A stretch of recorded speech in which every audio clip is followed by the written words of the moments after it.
አዲስ አበባ ዛድም ዘለ መልሰ ቀልጥፍ ካረቀ ካውጣ ደቂቁ ይወጽ ዘሎ መጀመርታ አዲስ አበባ ትጠፋለች።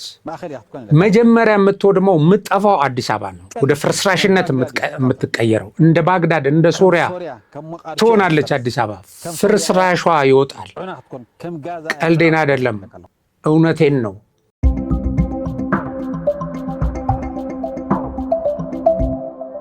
ሰላም ጤና ይስጥልኝ። የሀቅና ሳቅ አድማጭ ተመልካቾቻችን፣ የተከበራችሁ ውድ ቤተሰቦቻችን እንደምናችሁ? እኛ በጣም ሰላም ነን። በዛሬው ዝግጅቴ ሁለት ርዕሰ ጉዳዮችን ለትንታኔ መርጬ ይዤ ቀርቤያለሁ። አንደኛው ጉዳይ የትግራይ ወቅታዊ ሁኔታ ነው። በትግራይ ውስጥ ያሉ የህወሓት ርዝራዦች እና የጦር አዛዦች እያከናወኑ ያሉትን ተግባር የጦርነት ፍላጎታቸው ከፍተኛ ደረጃ ላይ መድረሱን፣ ነገር ግን ያንን ጦርነት ለማካሄድ አቅም ስለሌላቸው በተለይም በጦርነት ሊያሰልፉት የሚችሉት የሰው ኃይል አብዛኛው ክልሉን እየለቀቀ ጦርነት በቃኝ እያላቸው ህዝቡ ስለሆነ እያከናወኑ ያሉትን የእብደት ተግባርና ቅስቀሳ ሌላ ዙር እልቂት መደገሳቸውን የሚያሳይ፣ ከዛ ሌላ ዙር እልቂት የሚያመልጠውን ወጣት ደግሞ እንዳይወጣ ለማድረግ እየፈጸሙ ያሉትን እኩይ ተግባር እና እጅግ የማወናበጃ ፕሮፓጋንዳቸውን ከዚሁ ጋር ደግሞ ለኢትዮጵያ የሚመኙትን ሰይጣናዊ ምኞታቸውን ጨምረን የምንመለከትበት ይሆናል። ሁለተኛው ለትንታኔ የመረጥኩት ርዕስ በኦሮሚያ ክልል በተለይ በወለጋ እና በአርሲ በተለያዩ ወቅቶች የተካሄዱ የሰብአዊ መብት ረገጣዎች፣ የግድያዎች ችን አስመልክቶ የቀረቡ ሪፖርቶች አሉ። እነዚህን ግድያዎች እነማን ናቸው የፈጸሙት በሚል አምነስቲ የሚያወጣው አለ። የኢትዮጵያ ሰብአዊ መብት ያወጣው ሪፖርትም አለ። ይህን ሪፖርት ለማስተባበል የጽንፈኛው ኢሊቶችና ሚዲያዎች የሚያደርጉት መረባረብ ከግድያው በስተጀርባ እነማን አሉ? ይሄ ግድያ በሸኔ ብቻ ነው የተፈጸመው ወይስ በሸኔና ሌሎች ኃይሎች ቅንጅት የሚለውንም ስለሚጠቁመን ይህንንም እንመለከተዋለን። እንግዲህ እነዚህ ግድያዎች ለቅሶው በከፍተኛ ደረጃ የዛሬውን ብቻ ሳይሆን ያለፉትንም እነማን እንደፈጸሙ ግልጽ ነው። ይሄንን ለቅሶ የምርጫ ቅስቀሳ መድረክ ላይ ሁሉ በማንሳት ኢሹ እንዲሆን የኢትዮጵያን ሕዝብ በጥላቻ ለሌላ በቀል የማነሳሳት ተግባራት እየተካሄዱ ስለሆነ እነሱንም በሁለተኛነት ደረጃ እንመለከታለን። እንግዲህ ወደ መጀመሪያው ርዕስ ከመሄዳችን በፊት በመግቢያ ላይ ያያችሁትን ቪዲዮ አሁን እዚህ ላይ ደግሜ እንድታዩ ታቀርብላችኋለሁ። እስቲ አብረን እንየው። አዲስ አበባ ዛድም ዘለ መልሰ ቀልጥፍ ካረቀ ካውጣ ደቂቁ ይወጽ ዘሎ መጀመርታ አዲስ አበባ ናብ ዑና ናብ ፍርስራስ እትቕየረላ ዓዲ ሰያኽኩም ማእኸል እያ ክትኮን ኣለካ ነው። ቀልዲ ኣይኮነን። ከም ባግዳድ እያ ክትቃጠል፣ ከም ሶርያ ከም ሞቃዲሾ እያ ክትፈርስ፣ ከም ሶርያ እያ ዑና ክትኮን፣ ከም ጋዛ እያ ዑና ክትከውን ኣለካ ነው። አዲስ አበባ ዛድም ዘለ መልሰ ቀልጥፍ ካረቀ ካውጣ ደቂቁ ይወጽ ዘሎ መጀመርታ አዲስ አበባ ናብ ዑና ናብ ፍርስራስ እትቕየረላ ዓዲ ሰያኽኩም ማእኸል እያ ክትኮን ኣለካ ነው። ቀልዲ ኣይኮነን። ከም ባግዳድ እያ ክትቃጠል፣ ከም ሶርያ ከም ሞቃዲሾ እያ ክትፈርስ፣ ከም ሶርያ እያ ዑና ክትኮን፣ ከም ጋዛ እያ ዑና ክትከውን ኣለካ ነው። እንግዲህ የዚህን ሰውዬ የሚለው መጀመሪያ የምትፈርሰው የምትቃጠለው አዲስ አበባ ነች ይለናል። መጀመሪያ የምትፈርሰው ማለት ይሄ ማለት እነሱ ድል ሲያደርጉ ማለት ይሄ ከተለያየ አቅጣጫ የሚመጣው ኢትዮጵያ ላይ በጠላትነት ያሰለፉት ኃይል ወደ አዲስ አበባ ሲመጣ መጀመሪያ እንግዲህ የምትፈርሰው አዲስ አበባ እንችላል መጀመሪያ ቀጥሎም የሚፈርሱ አሉ እያለን ነው ባይዘው መጀመሪያ ኦና ባግዳድ ትሆናለች ይላል። ቀልዴን አይደለም። በቃ አዲስ አበባ ትፈራርሳለች፣ እንደ ባግዳድ እንደ ሶሪያ ኦና ትሆናለች፣ ፍርስርሷ ይወጣል። ይሄ እውነት ነው ይላል። በቃ ማያወላውል እንደ ቀልድ እንዳይወሰድ እያለ ሁሉ ያስጠነቅቃል። በመጀመሪያ ደረጃ ያው መፈራረስን እንደዚህ አይነት ውድቀትን ሌሎችን ሰዎች ሳይነካ ለእንደነዚህ አይነት ሰዎች እንዲያደርግላቸው መመኘት እርግማን አይሆንም። ባይዘው ይሄ ደግሞ ጠላትን መራገምም እርግጥ ከመራገም በላይ እንደዚህ አይነት ሰዎችን ማጥፋት ያስፈልጋል። እንደዚህ አይነት መርዘኛ ሰዎችን እና በኩራት ሚዲያ ላይ ወጥቶ ነው ይሄ ሰውዬ እንደዚህ የሚነግረን። በጣም ነው የሚገርመው። እና በሁለት ነገር ልታዩት ትችላላችሁ።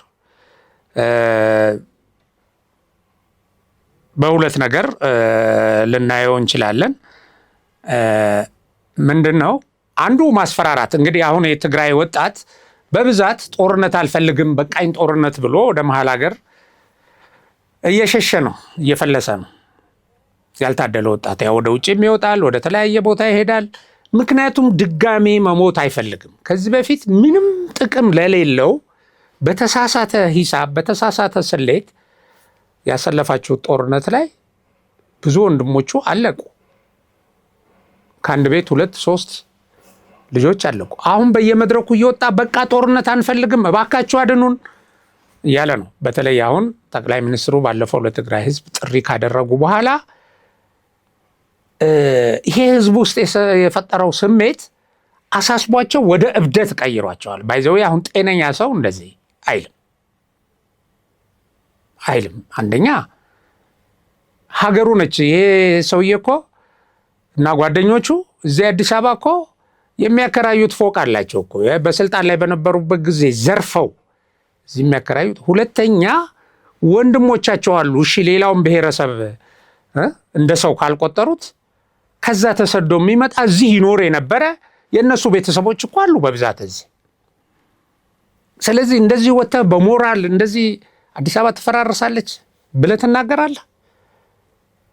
ይሄ የደብረ ጽዮንም የጉጅሌ የደብረ ጽዮን ጉጅሌ በሙሉ ምኞት ነው። ባይዘው ቲፒኤልኤፍ ይሄንን ነው ለኢትዮጵያ የሚመኝላት። ትፈራርሳለች። እኛ ከስልጣን ከወረድን እኮ እቺ ሀገር ትፈራርሳለች እኮ ብለው ስልጣን ላይ ያሉ ነግረውናል። ባይዘው መለስ ዜናዊ ከመሞቱ በፊት ይሄንን ይነግረን ነበር።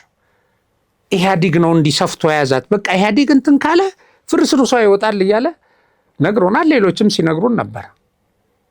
እንዲሆን ይፈልጋሉ። ይሄ እንዲሆን ደግሞ ሰርተዋል። ሸኔም በማደራጀት ሸኔ እንግዲህ በኦሮሚያ ክልል ስንት ውድመት ሲያደርስ እንደነበረ ያው ታውቃላችሁ። በቅርቡም በሰብአዊ መብት ሪፖርት ላይ ቀርቧል። እሱ ሲመታ አሁን ያ ወድሞ የነበረ ክልል ልማት እየተሰራበት ነው። ያሳብዳቸዋል። ይሄ ለምን ይሄን አይደለም እነሱ የሚፈልጉት? ብጥብጡ እንዲቀጥል ነው። አማራ ክልልን እያወደሙ ነው አብረው ከተላላኪያቸው ፋኖ ጋር ሆነው ማለት ነው። ይሄው ባለፈው ወደ አማራ ክልል ሲመጡ እንዴት አይነት ውድመት ነው የሰሩት እዛ አካባቢ ከብቶችን ሳይቀር በመግደል እህል በእንትን ላይ ያለ በማሳ ላይ ያለ በውድማ ላይ ያለ እህል የዘረፉትን ዘርፈው በማቃጠል እንደዚህ አይነት ኢሰብአዊ ውድመት አስከትለዋል። አዲስ አበባ አልደረሱም፣ አላወደሙትም። ያኔ ተረፈ አዲስ አበባ። ነገር ግን አሁን ከሻዕቢያ ጀምሮ ሱዳንን ሁሉ እየቀሰቀሱ ነው። ያንተን ተጻራሪ ኢትዮጵያ እያሰለጠነች ነው፣ መጠለያ ሰጥታለች። ከአረብ ኤሜሬት ጋር ሆና የአረብ ኤሜሬትን ብሔራዊ ጥቅም ለማስከበር እንግዲህ ራሷ የባህር በር ጥያቄዋን ማለት ነው በየመድረክ እየወጣ የምታወራው በሙሉ ይሄ ተናበህ የምታወራው ኢትዮጵያን እንዲያፈርሱ አጋዥ እየጠራችሁ ነው። በመሰረቱ ኑና ኢትዮጵያን እናፈርስ ባግዳድ እናደርጋት። ለምንድን ነው እንዴ? አሁን ግብፅ ፍላጎቷ ይታወቃል። ለምንድን ነው ኢትዮጵያ የህዳሴ ግድብን የገነባችው ብላ የምችለውን ሁሉ አደርጋለሁ እያለች ነው ኢትዮጵያን ለማጥፋት። ኢትዮጵያን የሚያጠፉላት አደራጅታለች። ኢትዮጵያ እንድትጠፋ የሚቀሰቅሱ ሰዎች እስከ ምክር ቤት ድረስ አስርጋ አስገብታለች፣ በምርጫ ቅስቀሳ ላይ ሁሉ። ስለዚህ ኢትዮጵያ ላይ ጠላት እንዲበዛ የሚቀሰቅሱ ሰዎች በአደባባይ ወጥተው ይሄ ሰው የሚመኝልን ነገር ኢትዮጵያ ላይ እንዲሆን ይሄን አድርጉ፣ ይሄንን እናደርግ፣ ተባበሩን ማለት ነው። በመሰረቱ አንዳንድ ነገር ዝም ብለህ የሆነች ቦታ ላይ እንዲህ ብቅ ስትል የምትነግርህ ነገር የነዚህ ሰዎች ይሄ ሰውዬ የሚከተለው ድርጅት ቲፒኤልኤፍ ምንድን ነው ፍላጎቱ የሚለውን ነው የሚያሳየን። ላፉ ሳይሰቀጥጥ ነው። ባለፈውም ያቀረብኩላችሁ ቪዲዮ ላይ አንዱ እንደዚህ ወጥቶ አዲስ አበባ ትጠፋለች በእርግጠኝነት ነው የምነግራችሁ፣ ወደ እሳት አትሂዱ ይላል የትግራይ ወጣት። ወደ እሳት ትሄዳለህ እንዴ? አዲስ አበባ ትጠፋለህ። ይሄው ሰውዬ መልሶ ምን ይላል? አዲስ አበባን በቅርብ ጊዜ ይቆጣጠራታል ይላል። እንግዲህ የፋኖ ውስጥ አመራር ነኝ ይላል። የትግራይ ተወላጅ ነው። ስለዚህ በአጭር ጊዜ ይላል የሚቆጣጠራትን አዲስ አበባን ያወድምልናል፣ ያቃጥልናል ማለት ነው። ደብረ ታቦርን እንዳደረገው እንደዚህ አይነት አሁን ብዙ ሰው ወጣቶች እንዳይሄዱ ማስፈራሪያ ነው። አይደለም፣ ይሄ ውስጣቸው ያለ ፍላጎታቸው ነው። እየሰሩ ያሉት እየቀሰቀሱ ያሉት እኮ ይሄንን ለማድረግ ነው። ይሄን የምትቀሰቅሱ ሚዲያዎች ግን በጣም ማዝነው፣ እዚህ አዲስ አበባ ውስጥ ዘመድ የላችሁ፣ ወደፊት መታችሁ አዲስ አበባ ውስጥ የመኖር ህልም የላችሁ። ይሄን እየተሰራ ነው። ይሄንን ለመስራት ተቀናጁ እና ሻዕቢያ፣ ሱዳን አሁን እንደምትቀሰቅሱት፣ ግብፅ እንደዚህ የኢትዮጵያ አሁን ያለው መከላከያ እናንተ እንደምትመኙት ቢዳከም፣ አሁን ያለው መሪ አሁን ሀገሪቱን እየመሩ ያሉ የጦር አዛዦች እና የሀገሪቱ መሪዎች በዚህ ውጥንቅጦ በወጣ በየእንትኑ ጽንፈኛ ተሰልፎ የውጭ ጠላትን አጀንዳ ትክክል ናቸው እያለ ኢትዮጵያ እንደዚህ አይነት ብሔራዊ ጥቅሟን ለማስጠበቅ የምታደርገው መንገድ ትክክል አይደለም እያለ ከጠላት ጋር ለጠላት እየቀሰቀሰ ያለ ኃይል ምንድን ነው የሚያመጣው ብላችሁ ስታስቡ፣ እዚህ ዘመድ የላችሁም ወይ? ወገን የላችሁም ወይ ኢትዮጵያ ውስጥ ብዬ መጠየቅ በጣም እፈልጋለሁ። እንደው ቆም ብላችሁ ለምንድን ነው ይሄንን የማታስቡት? እና ይሄ ብቻ አይደለም፣ ሰዎቹ ወደ እብደት ተቀይረው ድብቁን ውስጣቸው ያለውን ነገር ፈንቅሎ እየወጣ ይሄ መርዛቸው ፈንቅሏቸው እየወጣ ሌላም የሚነግሩን አለ። አሁን አንዱ ደግሞ በምንም አይነት የኢትዮጵያዊን ጠቅላይ ሚኒስትር አብይ አህመድን መግደል ያለበት ተጋሩ ነው ይለናል። እግዚአብሔር እንኳን እንዳይገልብን እንደው አደራውን እንዳይገልብን ተጋሩ ነው መግደል ያለበት ይለናል። ይህን ቪዲዮ ደግሞ አዳምጡ። ፈጣሪውን ቅድመና ዘይሆኑ ቢድና ተፍዝቦ መራይ ስዚ ቢድና ማለት ተጋሩ ሐሱሎ እስራኤላውያን ዲጅግነት ፈሲማ አብስ ጆኖሳይድ ፈሰሙላ ዝሰነት መራሕዚ ዘአረመነ መራሕዚ ዝዱሑር መራሕዚ ቢድ ትግርኛ ይተፈዘሎ ቢድ ትግርኛ ይተፈዘሎ ቢድ ተጋሩ ይተፈዘሎ ቢድ ካልኦት እውን ክኾነ ይፍቅድምና ከምዚ ጌሩ ዘጥፈአና ንዘበረሰና ከፍርስና ውንሰርሐ ዘሎ ኣካል ቢድና ክንፈለና ከምዚ ዓይነት ሓቦ ዘይሕዝ ዘይቃለስ ሰብ ኣብ ምንታይ ኢና ክንውፅኦ ኣነ ይርድን። አዎ እንግዲህ በጣም እግዚአብሔር እንኳን እንዳይቀድመን ይላል የጸለየ ነው። በትግሬዎች እጅ በተጋሩ እጅ ነው አብይ መሞት ያለበት መጥፋት ያለበት፣ በሌላ እንዲጠፋ መፍቀድ የለብንም ይላል። አያችሁ። እና ልክ እስራኤሎች ሞሳድን በገደሉበት መንገድ ተጠቅመን ይሄን ሰውዬ ማስወገድ አለብን ይላል። ትናንትና ጠቅላይ ሚኒስትሩ ድሬዳዋ ውስጥ ሳይክል እየነዱ ነበር እና እኔ ልክ ይሄንን ቪዲዮ እየሰማሁ ነበርና እንዴ ምንድነው ይሄ እብደት? ሰዎች ሲናገሩ በራሱ እንወክለዋለን በሚሉ ህዝብ ላይ ምን አይነት ቅስቀሳ እያደረግን ነው ብለው ለምንድን ነው የማያስቡት?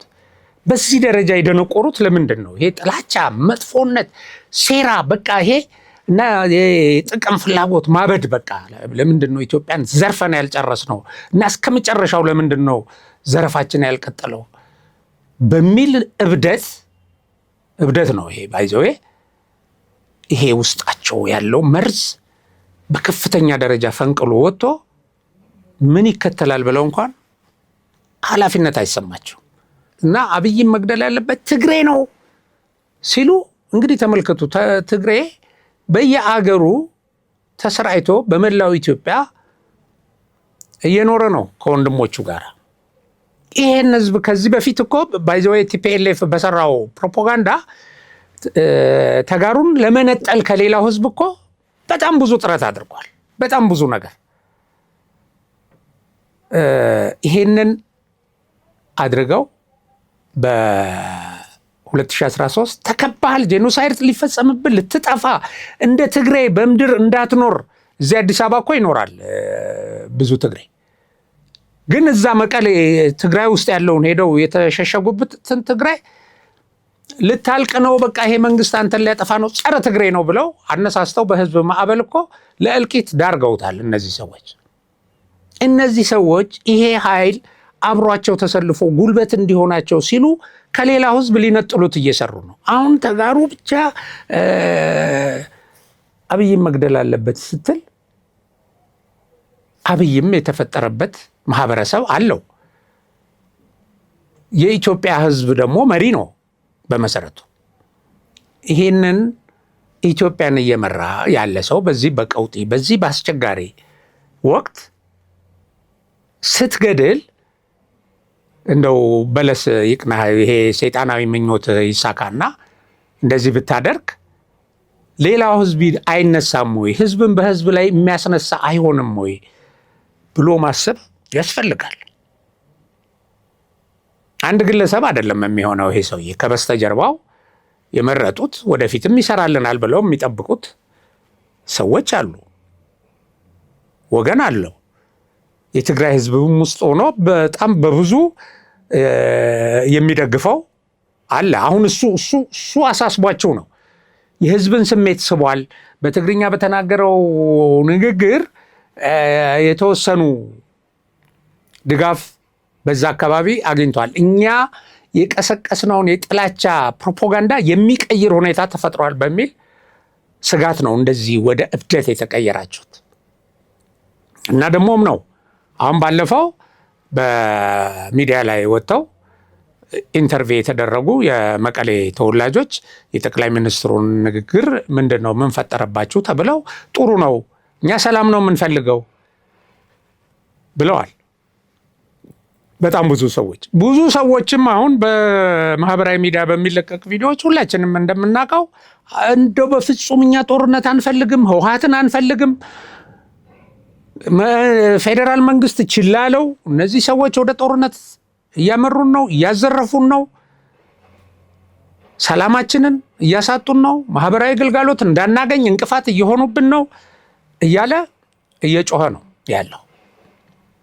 አንተ ተነስተህ ይህን ሰውዬ ሌላ ሰው እንዳይገልብህ ተጋሩ አንተ ነህ መግደል ያለብህ እና እኛ ነን መግደል ያለብን ብሎ ያወራሉ። እንደዚህ አይነት ምን አይነት ሰይጣናዊ ነገር በውስጣቸው እንዳደረ ይገርማል። ለነገሩ አሁን ተናገረው ነው እንጂ ይህንንማ ለመግደል በጣም ፍላጎት አላቸው። አሁን ተጋሩ እያለ ጀነራል ህዝቡን በሙሉ ያደርጋል እንጂ የቲፒኤልኤፍ ተከታዮች የቲፒኤልኤፍን ርዕዮተ ዓለም የሚያራምዱ ሰዎች በቲፒኤልኤፍ ፕሮፓጋንዳ በጥላቻ ያበዱ ኃይሎች ይህንን ለማድረግ በተደጋጋሚ ሞክረዋል።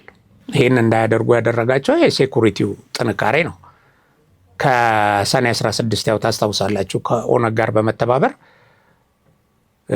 መስቀል አደባባይ ከተደረገው የግድያ ጀምሮ ሙከራ ጀምሮ በተለያየ ከዛ እኮ የሆነ የታጠቀ ኃይል ቤተ መንግስት ሁሉ ገብቷል የሆነ ጊዜ ላይ እና ይሄ ህልማቸው ምኞታቸው ሰይጣናዊ ፍላጎታቸው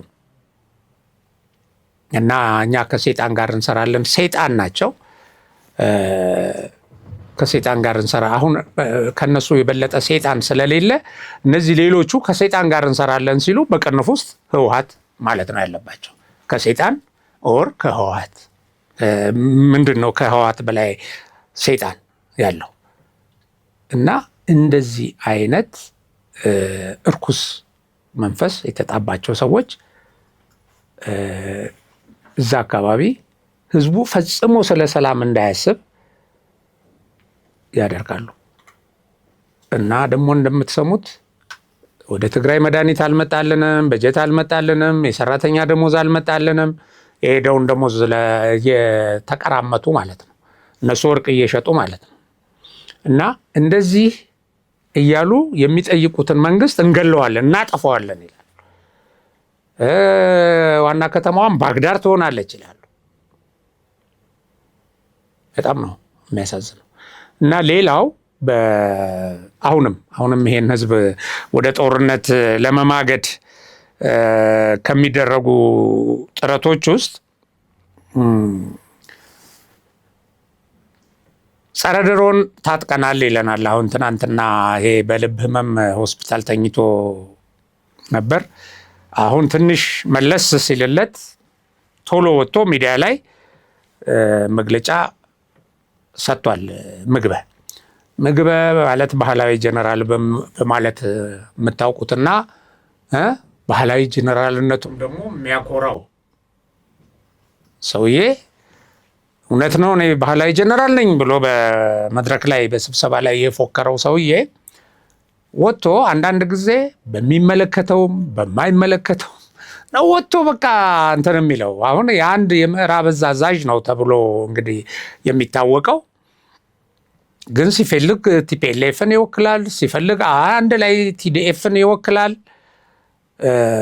ወጥቶ በሰጠው መግለጫ ጸረ ድሮን ታጥቀናል ይላል አሁን ይሄ ደግሞ ምንድነው ከዚሁ ጋር አስተሳስራቸው ነው ማየት ያለባቸው አሁንም ወጣቱ ጦርነት አንፈልግም እያለ እየሄደ ስለሆነ ታጣቂውም እየፈራ ስለሆነ ጦርነት የሚያመጣውን እልቂት አሁን ያለውን የመንግስትን ቁመና አቅም እያየ ባያምንበት እንኳን ከጦርነት ለመሸሽ ብዙ ሰው ወደ እንደዚህ አይነት ነገር ያላመነበትም ጭምር ማለት ነው እነሱ በፈጠሩት ቅስቀሳ የሆነ የነሱን አቋም የሚደግፈውም ቢሆን ለህይወቱ ለደህንነቱ ግን ይሰጋል የማያሸንፈው ጦርነት መሆኑን ከተገነዘበ ቆይቷል ስለዚህ አሁን ያንን እንትን ለማለት ሲል አይ እለቅ ምንም ችግር የለም ጸረ ድሮን ስላለ ይላል ወንድሜ ጸረ ድሮን እኮ ዝም ብሎ የመንደር እንትን ቡድን የሚታጠቀውና ኦፕሬት የሚያደርገው አይደለም በመሰረቱ ይሄን በተመለከተ አንድ ሰው ያሰፈረውን ትንታኔ እስቲ እንመልከተው ከዘመናዊ የጦርነት ቴክኖሎጂ አኳያ ስንመዝነው ይህ አባባል ፖለቲካዊ ቀልድ ነው ይላል ጸሐፊው ጸረ ድሮን ቴክኖሎጂ ጠበንጃ ገዝቶ እንደማከፋፈል ቀላል አይደለም የተራቀቁ የራዳር ስርዓቶችን የኤሌክትሮኒክስ ጦርነት መከላከያዎችን እና ሚሳኤሎችን ይጠይቃል ይህ ደግሞ በቢሊዮን ዶላሮች የሚቆጠር በጀት እንዲሁም ክፍት የሆኑ የሎጂስቲክ መስመር ያለው ተጨባጭ እንትንን ይጠይቃል ይላል ስለዚህ አሁን በዚህ የረጅም ጊዜ ስልጠናንም ይጠይቃል እና በሀገር መከላከያ ደረጃ ስቴት ሌቭል የመሆን አቅምንም የግድ ይላል በአሁኑ ሰዓት ትግራይ ውስጥ ያለው ተጨባጭ ሁኔታ ሲታይ ግን መደበኛ የሆኑ ጥይቶችና ቀላል የቡድን መሳሪያዎችን እንኳን በበቂ ሁኔታ ማስታጠቅ የሚያስቸግርበት ሁኔታና ያሉትን የደበቁትን መሳሪያዎች አውጥተው እንደፈለጉ ሞቢላይዝ አድርገው አንቀሳቅሰው መዋጋት የሚችሉበት ሁኔታ ላይ አይደለም ያሉት የሎጂስቲክ እጥረቱ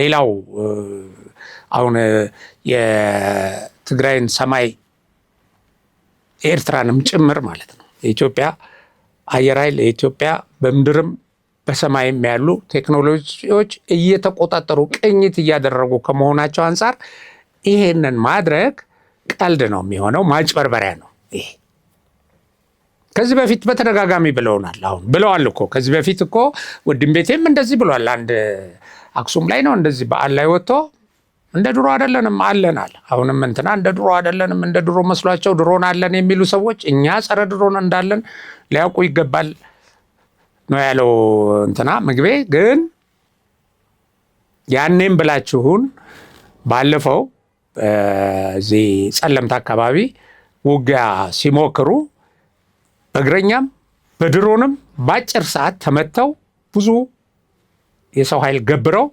ተመልሰዋል። ጦርነቱ ከዚህ በኋላ ብዙ ዋጋ የሚያስከፍላችሁ ባለፈው ጀነራል ጻድቃን ተንትኖታል። አጭር ግን ብዙ ዋጋ የሚያስከፍልና እነዚህ መሪዎች የሚያጠፋ ጦርነት ነው የሚሆነው። ስለዚህ ያንን ለመቀየር የሚደረጉ ፕሮፓጋንዳዎች ካልሆኑ በስተቀር ውሸት ነው። አሁንም ቢሆን የትግራይ ወጣት ይሄ ባህላዊ ጀነራል ለማጭበርበር የሚነግርህን አትስማ። አሁን እንደዚህ ከምታጭበረብር የልብ ሕክምናን ተከታትለ ምን አለ። አሁን በጣም ነው የሚገርመው። ብዙ ጊዜ ህመምተኞች ራሳቸው በቃ የሆነ ጊዜ ልንሞት ነው ግን አጥፍተን እንጥፋ አይነት ነገር ነው። እነዚህ በእድሜም እኮ ኦልሞስት እንግዲህ የሞት አፋፍ ላይ ያሉ ሰዎች ናቸው። ከዚህ በኋላ እችን ቀሪ እድሜ ለማቆየት ብለው ወጣቶችን እንዲሞቱ እያጭበረበሩ ባልሆነ ትንታኔ ወደ ጦርነት ለመማገድ የሚደረግ ጥረት በጣም ነው የሚያሳዝነው። እና ይሄ ነው እንግዲህ ሌላው እንዲሁ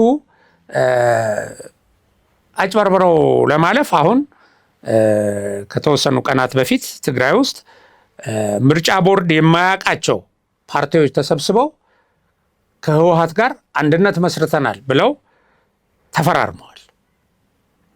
ህወሓት ራሱ የተሰረዘ ምርጫ ቦርድ የማያውቀው ድርጅት ነው እና አሁን ይሄ ደግሞ ቀጥሎ ማን ነው ባይቶና የሚባል ሌላው እንዲሁ ምርጫ ቦርድ የማያውቀው አሲምባይ የሚባል ደግሞ እንደዚህ ሆነው ተሰብስበው ተፈራርመናል እና የትግራይ ህዝብ ሆይ ባለፈው ተፈራርማችሁ እንደዚህ ነው ያሉት ሚዲያ ላይ ቴሌቪዥን ላይ ወጥተው ባለፈው አንድ ሆናችሁ ምሩኝ ባልከን መሰረት ይሄውና አንድ ሆነን መተና ብለው የቲፒኤልኤፍን ጭምብል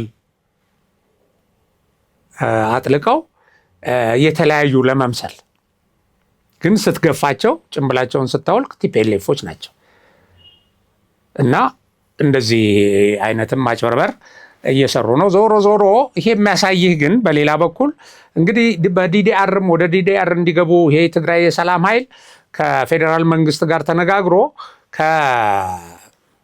ከሱዳን ውስጥ ከሚንቀሳቀሰው አርሚ 7 ጀምሮ ሌሎቹ የቲዲኤፍ ኃይሎች ወደ ዲዲአር እንዲገቡ አስፈላጊው ጥቅማ ጥቅም እንደሚከበረላቸውና በዲዲአር ውስጥ አልፈው በሰላም የሚኖሩበት ሁኔታ እንደሚመቻች ከፌዴራል መንግስት ጋር ስምምነት ላይ ደርሻለሁ ብሎ የትግራይ የሰላም ኃይል አናውንስ አድርጓል። ይሄ በጎ ነገር ነው።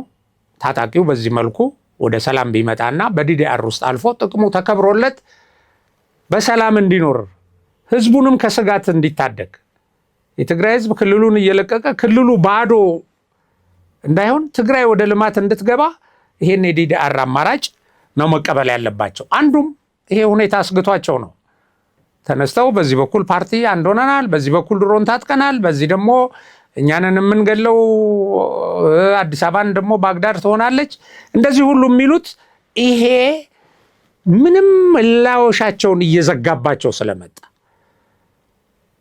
ከዛ ደግሞ ሻዕቢያ ጃዝ ይላቸዋል። ለምን ለሻዕቢያ የህልውናው ጠባቂ እነሱ ናቸው። ቲዲኤፍ ነው የህልውናው ጠባቂ። ሻዕቢያ የሰው ኃይል የለው እና ጦርነቱ ትግራይን አልፎ ወደ ኤርትራ ድንበር ላይ ሄዶ ተኩስ ከተተኮሰ በጣም የደቂቃዎች ጉዳይ ነው የሚሆነው፣ የሰዓታት ጉዳይ ነው። በደቂቃዎች ብዬ ባላጋነ ነው። እና ይሄን ስለሚያውቅ ሻዕቢያ ምንም የሚከላከልበት ኃይል ስለሌለው እንዲህ አድርጋችሁ ሙጭጭ በሉ እችን ጽምዶን በዚህ ደረጃ እስትንፋሷ እንዳይጠፋ ለማድረግ የሚደረግ ጥረት ነው።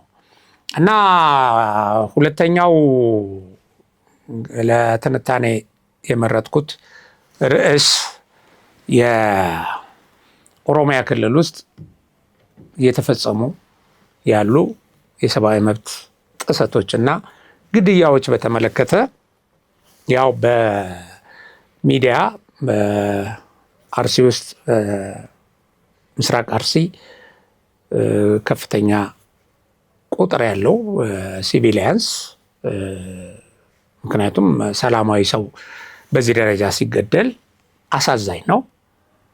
እነዚህ ሰዎች ምንም ወደ ጦርነት ያልገቡ ያልታጠቁ ኃይሎች ናቸው።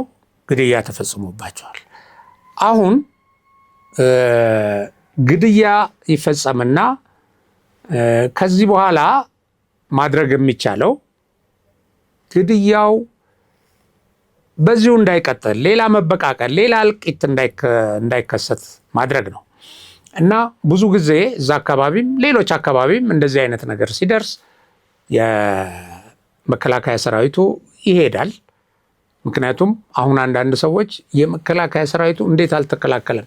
የኢትዮጵያን የቆዳ ስፋት ጠቅላላ እስቲ አስብና በእያንዳንዱ በር ላይ፣ በእያንዳንዱ ቤተክርስቲያን ላይ፣ በእያንዳንዱ አካባቢ እንዴት ነው 130 ሚሊዮንን ህዝብ የሚጠብቅ መከላከያ ማሰማራት የሚቻለው ብለን ስናስብ በፍጹም መሆን የማይችል ነገር ነው።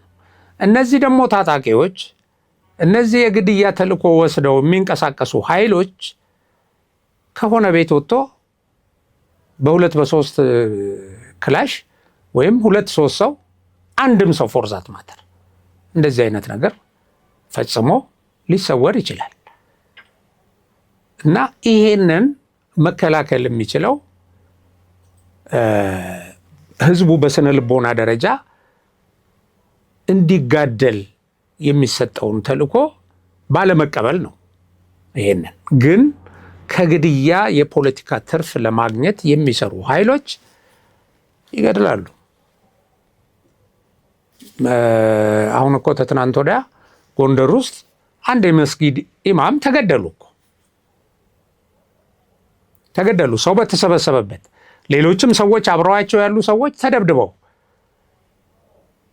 እና አንድ ትልቅ ከተማ ውስጥ አንድ የሆነች ጎሬ ውስጥ ያለ ቤት ውስጥ ገብቶ ወይ የሆነ አካባቢ አድፍጦ ሰው በምሽት የታጠቀ ኃይል ሰው ይገላል በዚህ አይነት ሁኔታ እና ይሄንን የሚገድል ኃይል በአደባባይ ማን እንደሆነ እያየን ግን ሌላ ጋር ደግሞ አይገድልም እሱ አይደለም የገደለው ማለትና ሁልጊዜ የሚፈጸሙ ግድያዎችን ወደ መንግስት ለመውሰድ የሚደረግ ሙከራ ከግድያው ለማትረፍ የሚፈልጉ ሰዎች መኖራቸውንና ግድያውንም ዴሊበሬት እንደፈጸሙት ነው የሚያሳየው። ለዛውም በምርመራ ይሄ አካል ነው የገደለው ሲባል አሁን ለምሳሌ አርሲውን ግድያ የኢትዮጵያ ሰብአዊ መብት ተቋም ወጥቶ ሸኔ ነው ግድያውን ያደረገው አለ።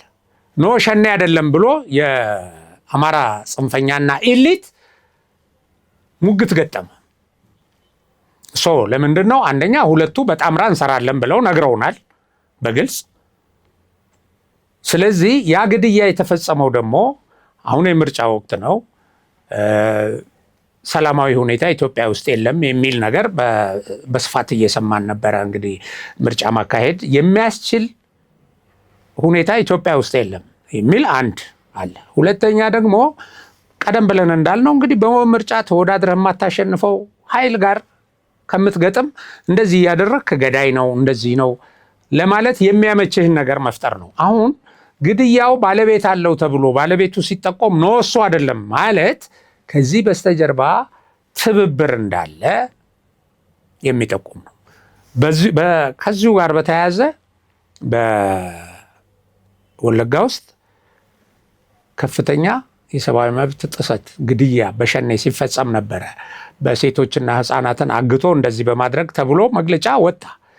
መግለጫው ከመውጣቱ በፊት አምነስቲ ኢንተርናሽናል መግለጫ ያወጣል፣ ጥናት አድርጓል፣ ጥናቱን መሰረት አድርጎ መግለጫ ያወጣል ተብሎ ከፍተኛ ፕሮፓጋንዳ በማህበራዊ ሚዲያ ላይ ሲሰራጭ ነበር።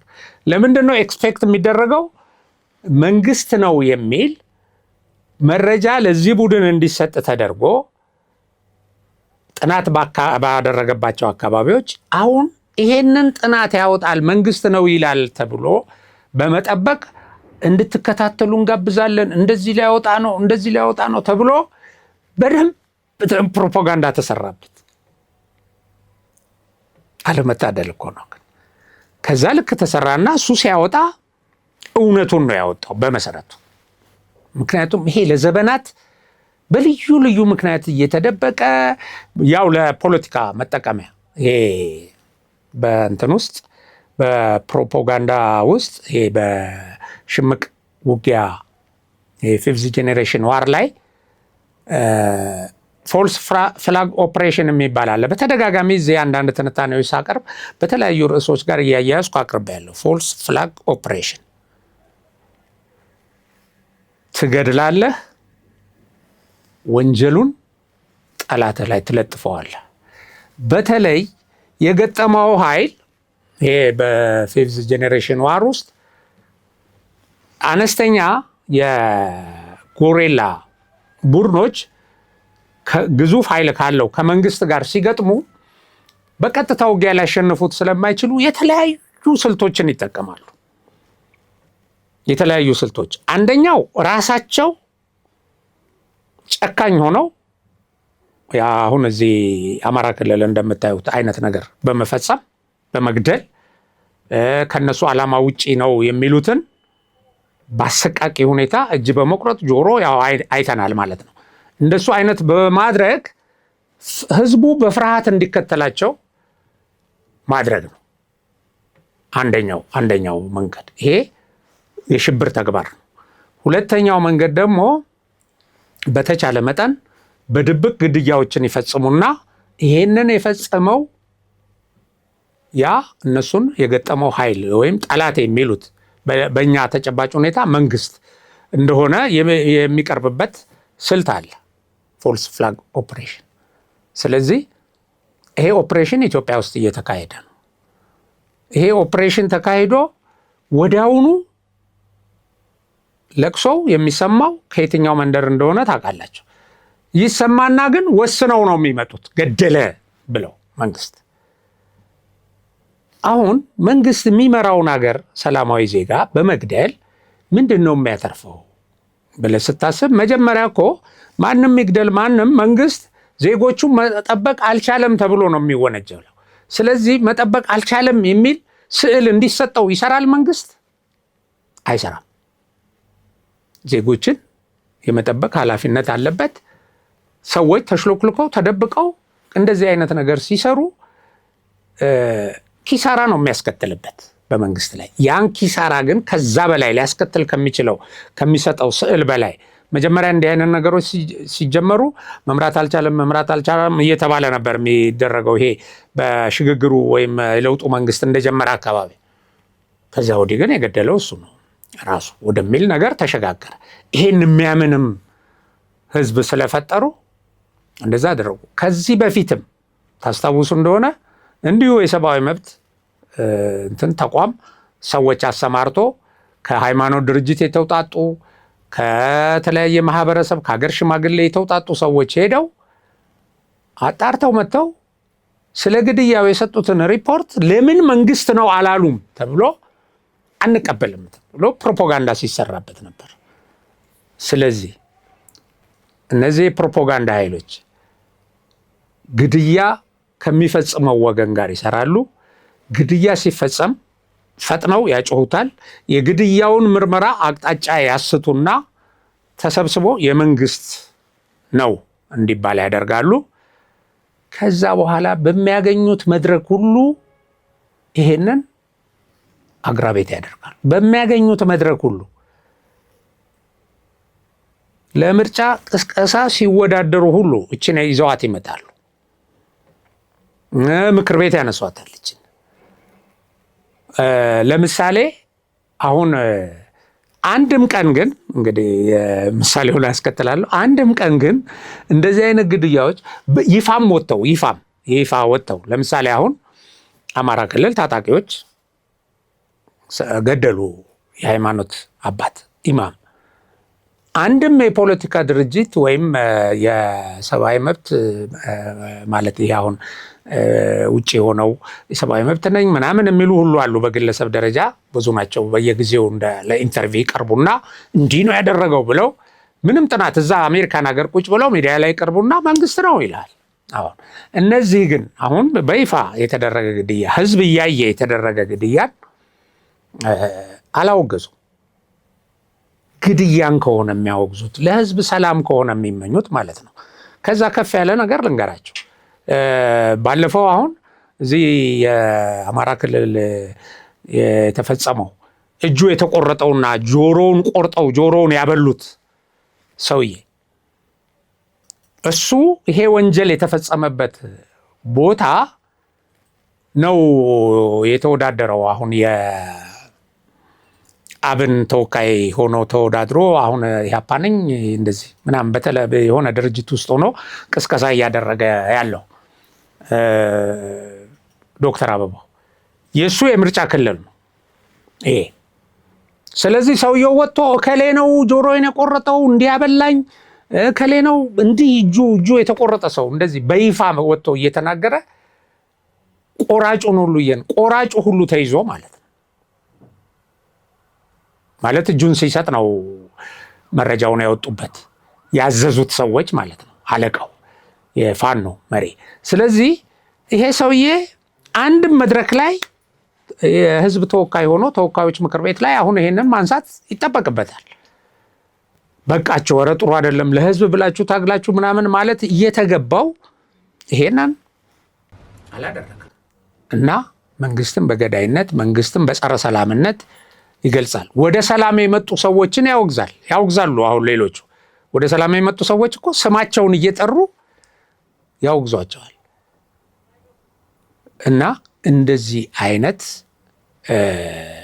ጸረ ኢትዮጵያ ጸረ ሰላም የሆኑ ጦርነት እንዲቀጥልላቸው፣ ግድያ እንዲቀጥልላቸው፣ ግድያን በማራገብ ትርፍ ለማግኘት እየሰሩ እና ግድያን የፈጸመ ታጣቂ ተጠያቂ ሲደረግ ኖ ብለው የሚሟገቱ ሰዎች ናቸው ያሉት። እንግዲህ ከትግራይ ማለት እነዚህ በሙሉ ህወሓት፣ ሻዕቢያ፣ ግብፅ ሰራሾች ናቸው። እነዚህ ህወሓት፣ ሻዕቢያ፣ ግብፅ የምንላቸው ኃይሎች በየመዋቅሩ የስልጣን ተዋረድ ነው ያላቸው እንጂ ያው ለአንድ ዓላማ የሚሰሩ ናቸው። በዋነኛነት አዛዧ ካይሮ ነች። ከዛ ኤርትራ አለ መሀል ላይ፣ ከዛ ቲፒኤልኤፍ አለ። እነዚህ በየሚዲያው የሚጮሁ እነዚህ የአማራ ክልል የመሳሰለው ያሉት ቅጥረኞች፣ ተላላኪዎች እነ ሸኔ እነ ፋኖ የሚባሉት ተላላኪዎች ናቸው እና ይሄንን የዋናውን አዛዥ ፍላጎት ነው በየእንትኑ የምትሰሙት ለእኛ የሚመኙልንን እነዚህ ደግሞ እናደርጋለን ብለው የተቀጠሩበትን ዓላማና ተልእኮ ለማሳካት መቆማቸውን ነው በየመድረኩ እያየን ያለ ነው። እና አንዳንዱን እንኳንም እነዚህ ሰዎች ወደ መድረክ መጡ። አንድ ባለፈው ከኔ ጋር እዚህ ስትተነትን ፕሮግራም ስናቀርብ የነበረችው አበበች ካህሳይ አንድ ወቅት አስታውሳለሁ የሆነ ሰው አለ ብላ ያቀረበችው ነገር እንኳንም እነ ደብረ ጽዮን በጦርነት አልሞቱ፣ ያኔ ቢሞቱ ጀግና እንላቸው ነበር። ከዛ በኋላ መጥተው በሚሰሩት ስራ ለካ እነዚህ ናቸው እየመሩ ነው ያሉ፣ ለካ እነዚህ ናቸው ለዚህ ሁሉ ውድቀት የዳረጉን ብለናል። በየመድረኩ በሚናገሩት ነገር አሁን ይሄ ነው። በየመድረኩ በሚናገሩት ነገር እንኳንም ይሄ ለምሳሌ ምርጫ ቅስቀሳ በቃ መምጣቱ ብዙ ሰዎች በውስጣቸው የያዙትን መርዝና የተሸከሙትን ተልዕኮ እንድናይ አድርጎናል። ሌሎቹም የቲፒኤልኤፍ ሰዎች ዋነኛዎቹ የመርዝ ቀማሚዎች ደግሞ ያው ለኢትዮጵያ ያላቸውን ጥላቻ፣ ለትውልዱ ያላቸው፣ ለመሪዎቻችን ያላቸውን ጥላቻና ምኞታቸውን አይተናል። የኢትዮጵያ ሕዝብ በዚህ ደረጃ ጠላቶቹን በደንብ እንዲለይ እስከ ዛሬ ድረስ በቃ የደበቁትን እያወጡልን ነው ወደ አዲስ አበባ። ማኦ ዜዱንግ ምን ይል ነበር? አንድ ፍልስፍና ነበራቸው። እባቦች ከጉድጓዳቸው እንዲወጡ አበረታታ። ከጉድጓዳቸው መውጣታቸው ጥሩ ነው ይላል።